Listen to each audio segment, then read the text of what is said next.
말씀은 우리 말라기 1장 1절입니다. 오늘 구약 성경의 마지막 시간인데요. 말라기 1장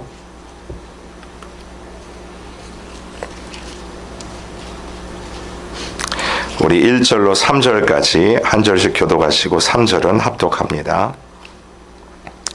말라기 1장 1절로 3절 1절을 제가 먼저 시작합니다. 여호와께서 말라기를 통하여 이스라엘에게 말씀하신 경고라. 여호와께서 이르시되 내가 너를 사랑하였노라 하나 너희는 이르기를 주께서 어떻게 우리를 사랑하셨나이까 하는도다. 나 여호와가 말하노라. 에서는 야곱의 형이 아니냐. 그러나 내가 야곱을 사랑하였고, 함께 읽습니다. 에서는 미워하였으며 그의 산들을 황폐하게 하였고 그의 산업을 광야의 이리들에게 넘겼느니라. 아멘. 여러분, 이스라엘 백성들이 바벨론의 포로로 끌려갔죠. 그리고 70년의 세월이 지납니다. 그 바벨론이 나중에는 페르시아로 다시 바뀌지 않습니까? 그 70년의 약속의 포로 생활이 끝나고 이스라엘 백성들이 다시 고국으로 귀환을 합니다. 여러분, 그 귀환을 한 후에 이스라엘에 활동했던 선지자는 크게 3명이에요. 누가 있냐면 학개, 스가랴, 그리고 오늘 마지막 선지자인 이 말라기입니다. 여러분, 이 선지자들에게는 역할들이 있었어요. 먼저 학개와 스가랴의 역할이 무엇이었냐면 그 백성들이 다시 포로에서 귀환해 보니까 삶의 터전도 무너질 뿐만 아니라 성전이 다 회파되지 않았습니까? 그래서 그 성전을 짓기 위해서 백성들이 시작을 합니다. 그런데 주위 나라에 방해도 있었고 또 먹고 사는 게 참 힘든 그 시절이다 보니까 이 백성들이 성전을 다 짓지 못하고 중간에 멈춰요. 그리고 15년의 세월이 흐릅니다. 이때 학개와 스가랴 선지자가 등장하여 다시 백성들로 하여금 무너졌던 그 성전을 재건하는 삽을 다시 들게 하는 역할을 감당을 합니다. 그때 이 학개와 스가랴가 했던 약속이 뭐냐면 이 성전이 완공이 되면 하나님께서 너희에게 영광을 보여줄 것이며 이 성전에서 가득한 영광을 너희가 너희 삶에서 은혜로 경험할 것이다 라고 약속을 해요. 근데 여러분, 이 학개와 스가랴가 했던 이 은혜는 어떤 은혜냐면 이 이스라엘 백성들의 삶 가운데 어떠한 환경과 어떠한 어려움 속에서도 분명히 너희들과 함께 하시는 분은 이 하나님 되실 것을 그 선지자들이 선포를 합니다. 이것은 마치 가나안 땅을 찾아가는 그 광야길에서 낮에는 구름 기둥으로 밤에는 불 기둥으로 어떠한 상황 속에서도 그들을 인도하신 하나님이 이제는 그 눈에 보이는 성전이 아니라 마음의 성전으로 그들 가운데 늘 함께하고 계시다는 것을 알게 하는 것. 실은 그것이 성전을 통해서 주시고자 하는 은혜였다라는 거죠. 근데 여러분, 백성들의 생각은 좀 달랐던 것 같아요. 그들이 열심히 해가지고 이 성전을 완공을 합니다. 그리고 시간이 얼마나 지나냐면 80년의 시간이 지났습니다. 여러분, 백성들이 성전만 완공이 되면 학개와 스가랴가 이야기했던 것처럼 뭔가 천지가 진동할 만한 그런 일들이 우리에게 일어나고 이스라엘을 압제했던 그 나라로부터 해방이 될 것을 이 이스라엘 백성들이 기대를 했습니다.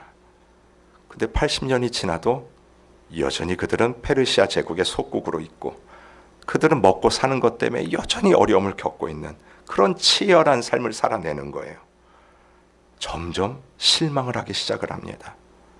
우리가 언제까지 기다려야 될까? 아니, 언제까지 이 일을 계속 감당해야 될까? 여러분, 영적인 피로감이 오면서 지쳐가기 시작을 하는데 슬금슬금 백성들 사이에 어떤 조짐이 발생을 하냐면 이 영적인 피로감 때문에 본질적인 타락에 빠지게 됩니다. 여러분, 여기서 말하는 본질적인 타락이라는 것은 형식은 그대로 유지를 하는데 알맹이가 쏙 빠져버린 종교적인 타락만 남는 그 타락을 이야기할 때 본질적인 타락이라고 이야기해요. 어디에서 그들의 가장 이 본질적인 타락이 극명하게 드러나냐면 예배의 현장에서 그것이 드러납니다. 이미 말씀드린 이들이 성전을 완공한 지 80년이 됐어요. 그 말은 80년 동안 여전히 예배를 드리고 있었다라는 얘기죠. 포로 생활 동안 그렇게 드리고 싶어도 드릴 수 없었던 예배들을 그들이 예배를 드리죠. 그런데 여러분, 그 예배의 현장에 본질은 사라지는 거예요.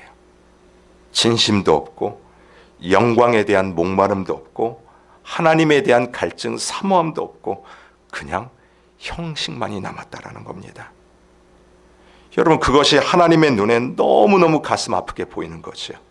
그때 하나님이 누구를 보내시냐면 이 말라기 선지자를 보내셨다라는 거죠. 여러분, 우리가 사람과 사람의 관계 속에서도 만날 때요, 얼굴을 보고 만나고 대화를 나눌 때 여러분, 형식적인 거라는 것을 우리가 느낄 때 여러분, 우리가 얼마나 자존심이 상합니까?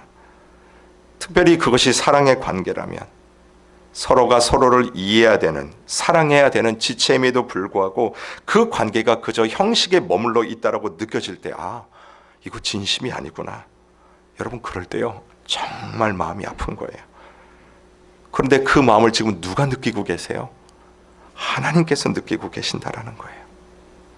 이 백성들이 예배를 드리고 헌금을 하고 봉사도 하고 열심히 예배를 드리는데 그 안에 마음이 없다는 것이 하나님께 느껴지는 거지요.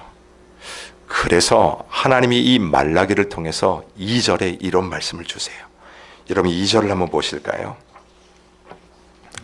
여호와께서 이르시되 내가 너희를 어떻게 했다고요? 사랑하였노라. I have loved you예요.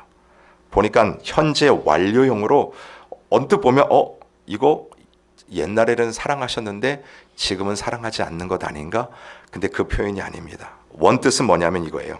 내가 너희를 사랑했고 지금도 사랑한다. 그리고 앞으로도 사랑할 것이다. 실은 그 뜻입니다. 여러분, 이 표현은 전형적인 구속의 언약을 이야기할 때 나오는 관용적인 표현이에요. 하나님 당신께서 도저히 사랑할 수 없는 이 피조물을 향해서 그래도 내가 너를 사랑하기로 약속했던 그 약속을 의지하여 내가 이 약속 지키겠다. 그때 하시는 표현이 이겁니다. 내가 너희를 사랑한다예요. 여러분, 이 언약은요, 감정에 호소한 언약이 아닙니다.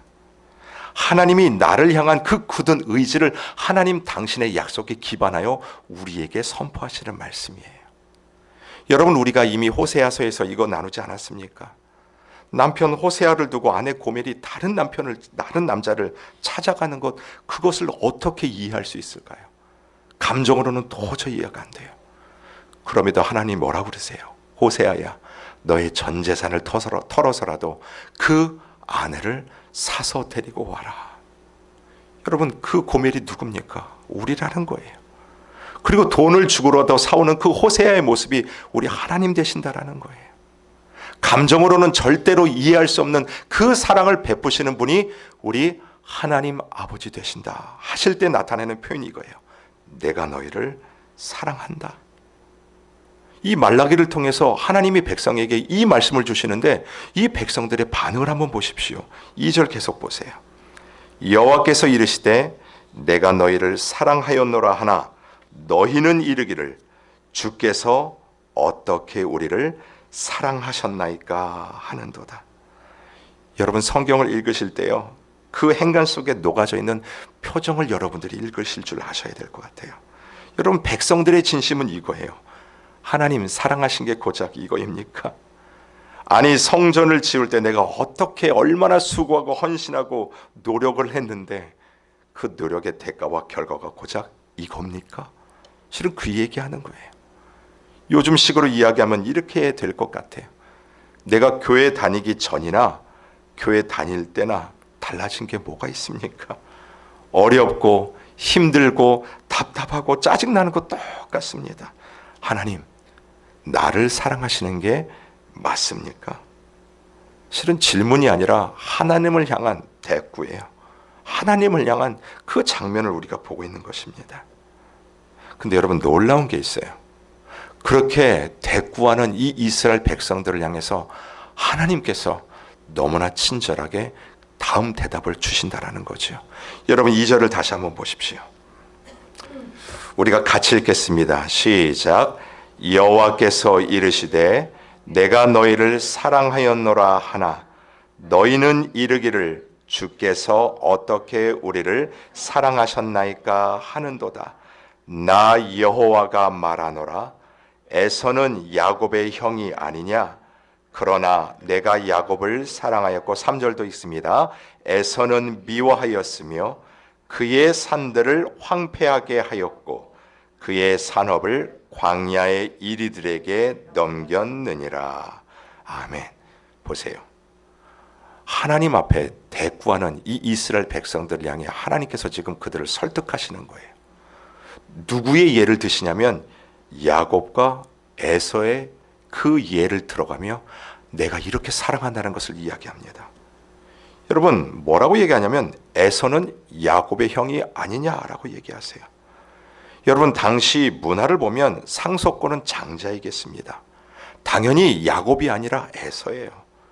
그럼에도 불구하고 하나님의 말씀이 뭐냐면 난 에서가 아닌 그 야곱을 택했다라는 그 답변, 하나님의 주권을 지금 이야기하고 계신다라는 거예요.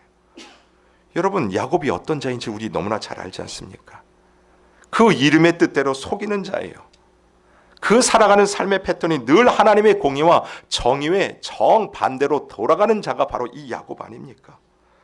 특별히 형 에서에 대한 자격지심으로 인해서 건강하지 못한 자아를 가지고 있던 자가 야곱.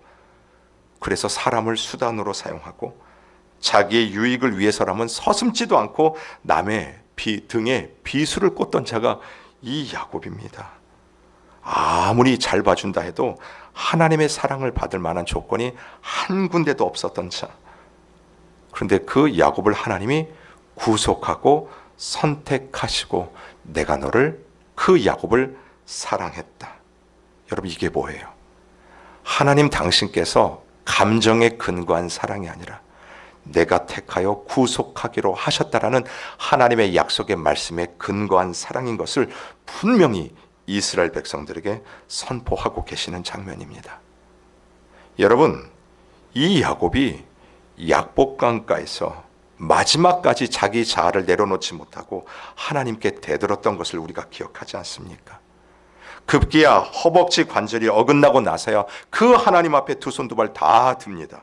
그때 하나님이 야곱에게 물어보세요. 너의 이름이 무엇이냐? 여러분, 하나님이 몰라서 이름을 물어보셨을까요? 아니요, 정확히 하셨어요. 여러분, 지금 이 질문을 통해 하나님은 그 야곱의 정체성이 무엇인지를 분명히 보여주고 계시는 거예요. 야곱이 하나님을 독대하는 그 순간에 형식적이었던 자기 자아의 완전의 모습들이 무너지는 그 순간입니다. 그때 야곱이요, 하나님이 물어보시는 그 질문에 주저함없이 이 대답해요. 하나님, 저는 야곱입니다. 즉 속이는 자입니다. 제 인생 제 힘으로 살려고 했던 자입니다. 나는 그런 자였습니다. 그때 하나님이 이 야곱에게 이런 말씀을 주세요. 창세기 32장 28절의 말씀입니다. 그가 이르되 너의 이름을 다시는 야곱이라 부를 것이 아니요 이스라엘이라 부를 것이니 이는 네가 하나님과 및 사람들과 겨루어 이기었음이니라. 아멘. 야곱아, 너는 어떤 자인지 아느냐? 더 이상 속이는 자가 아니다. 너는 이스라엘, 내가 선택한 나의 자녀이다. 야곱아, 네가 이겼다. 여러분, 하나님을 독대했던 그 야곱이요, 약복강가에서 하나님과 씨름하며 무엇을 깨닫냐면, 내 인생을 여기까지 인도하시는 분이 바로 하나님 그분이시구나. 나를 이겼다라고 선포해 주시고 지금까지 사랑해 주셨듯 끝까지 나를 붙드시는 그분도 바로 하나님 되시는구나. 야곱이 그것을 깨닫습니다. 여러분, 실은 저와 여러분이 이 야곱과 같은 자 아닐까요? 늘 죄가 주는 달콤함으로 넘어지고 넘어지는 자가 우리가 아니냐는 것입니다. 늘 세상을 향하여 자격지심으로 감사보다는 원망이 먼저 나오고요. 소망보다는 현실이 주는 그 절망에 늘 귀를 기울였던 자가 우리 아닐까요? 그런데 어떻게 이런 자를 하나님께서 택하셔서 은혜를 베풀어 주시냐는 말입니까? 해석할 수 없는 그 은혜를 저와 여러분이 받았습니다. 이 사랑과 은혜를 받고 보니 오늘 눈을 뜨고 나에게 주어진 이 세상이요, 달리 보이는 거예요. 또 하루를 어떻게 살아낼까? 절망의 한숨이 아니라 이 하루를 주신 하나님께 감사하는 발걸음으로 살아갑니다. 형제 자매를 보면서 하나님이 묶어주신 성령의 공동체임이 깨달아지기에 그 형제 자매도 예수의 피값으로 구원된 귀한 자라는 것이 깨달아지지요. 여러분, 쓰러진 자리에서 다시 일으켜 세우고 낙심한 자를 위로케 하고 믿음의 주요 온전케 하신 그 예수 그리스도를 향한 발걸음이 저와 여러분에게도 오늘 이 은혜로 말미암아 주어졌다라는 것입니다. 사랑하는 성도 여러분, 그렇기 때문에요, 오늘도 우리는 이런 예배의 자리와 영광의 주님을 배움는 그 자리를, 또 말씀을 통해서 점점 하나님이 우리를 사랑하시는 그 사랑의 호소와 반대로 내가 기대했던 사랑의 기대가 깨어지면서 실은 우리가 그 주님 앞에 한 발짝 한 발짝 더 가까이 나아가는 것입니다. 결국에는 주님과 나만 남게 되는 거예요.